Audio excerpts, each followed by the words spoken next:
Hello, everyone, and welcome back to my Gothic Paradox mega campaign. We are currently in the Imperator Rome stage of said mega campaign. Unfortunately, or fortunately, I don't know. I guess I was kind of over Imperator Rome anyway.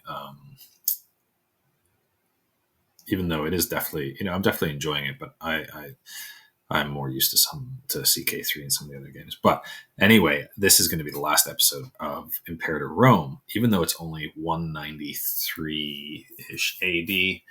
I'll explain why it's going to be the last episode shortly. But I had stopped playing because I wanted to stop at this point and catch you guys up because Rome has completely shattered and it really changes the face of the game.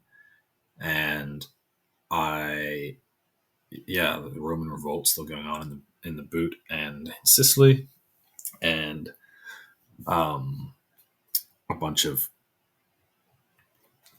new states involved in there, and even and I think this is probably to some degree due to some of the changes in internal balancing of countries of empires that happens with the third century collapse mod that I've got installed. And yeah, you could look down south. There's Petra Micra. That's a client state of the Ptolemaic Empire. Um,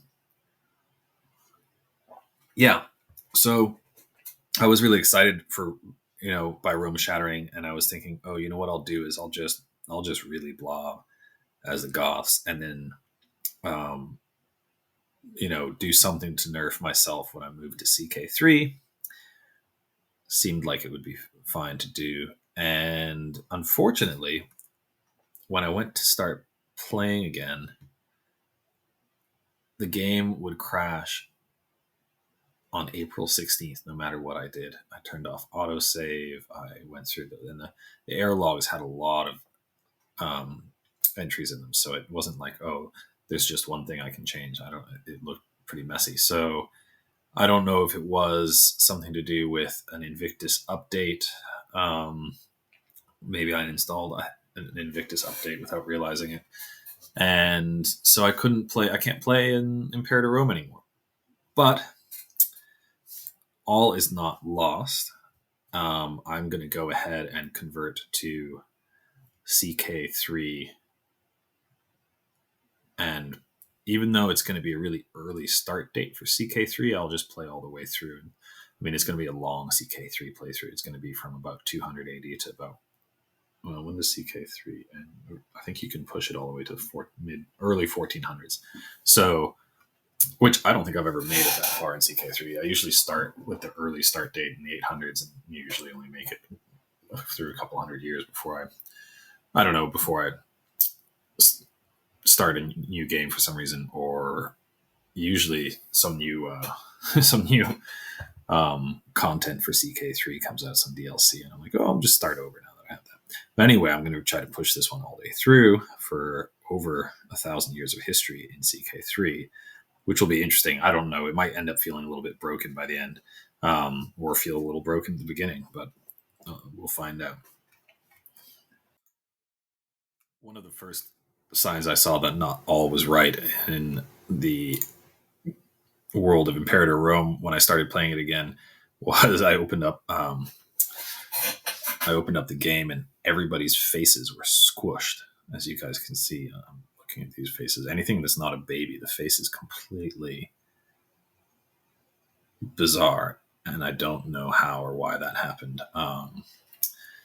I just wanted to show that to you because, and a little teaser alert. I've already made the conversion to CK3. We'll discuss that in more detail in the next episode, which I'll call the first episode of part 2. But somehow these faces have also been converted into CK3, looking pretty bizarre. So yeah, that's an interesting little bug.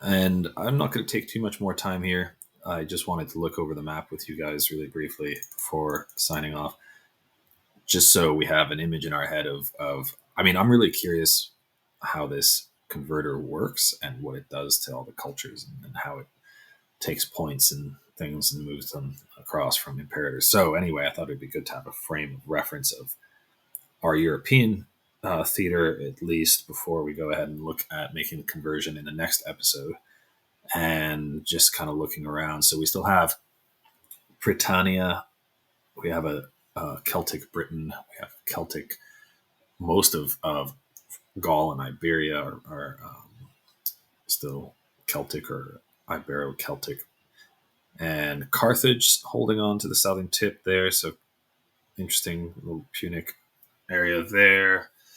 And yeah, X36 and X39 are Istvionic, I think. But some of them have, because Britannia used to control parts of the Danish peninsula and Scandinavia, some of them are culturally Germanic, but uh, religiously Druidic or Celtic, whatever they're calling it in this game, I forget. Um, and yeah, what else? Thrace would be interesting to see what happens with Thrace. And that's, I don't know. There's not. That's about all, because I don't have the ability right now to play through, or I've decided not to play through and click on things with you guys. I'm kind of limited to what I've got in this screenshot to explain more. So, and I don't think it's going to be that any more interesting than what I show post conversion. And I'll show you guys also some of the settings I use on the conversion, just because I think it looks like there's some interesting options there too. Anyway, so that's it for Imperator Rome. Thanks for watching, and I hope you'll join me for CK3 and 1,000 years of history in CK3. So until next time.